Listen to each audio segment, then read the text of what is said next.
Hello అండి, నమస్తే. Welcome to my channel. ఇవాళ రెసిపీ వచ్చేసి మష్రూమ్ బిర్యానీ ఎలా ప్రిపేర్ చేయాలో చూసేయండి. ముందుగా కొంచెం ఆయిల్ యాడ్ చేసుకోవాలి. ఆయిల్ హీట్ ఎక్కాక పలావ్ దినుసులను వేసుకోవాలి. తర్వాత సన్నగా కట్ చేసి పెట్టుకున్న ఆనియన్స్ని యాడ్ చేసుకోవాలి. బ్రౌనిష్ కలర్లోకి వచ్చే వరకు కూడా లైట్గా ఫ్రై చేసుకోవాలి. కొంచెం కరివేపాకు, పచ్చిమిర్చి, క్యారెట్ కూడా యాడ్ చేసుకోవాలి. నీట్గా క్లీన్ చేసి పెట్టుకున్న మష్రూమ్స్ను కూడా యాడ్ చేసుకోవాలి. కొంచెం ఫ్రై అయిన తర్వాత టమోటా ముక్కలు కూడా యాడ్ చేసుకోవాలి. మూత పెట్టి ఒక 5 మినిట్స్ను సిమ్లో కుక్ చేసుకోవాలి. బాగా మగ్గిన తర్వాత అల్లం వెల్లుల్లి పేస్ట్ను యాడ్ చేసుకోవాలి. గ్లాస్ బియ్యానికి గ్లాసున్నర నీళ్ళను పోసుకోవాలి.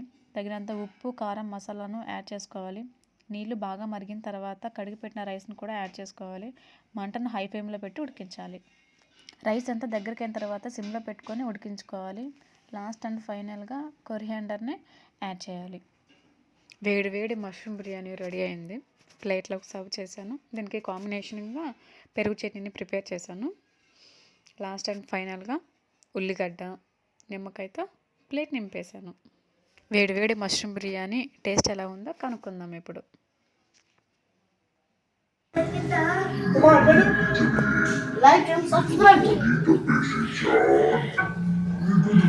పార్దు నువ్వు చెప్పు.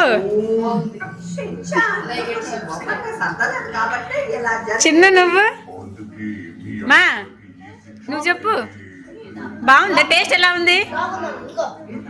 టేస్ట్ ఎలా ఉంది?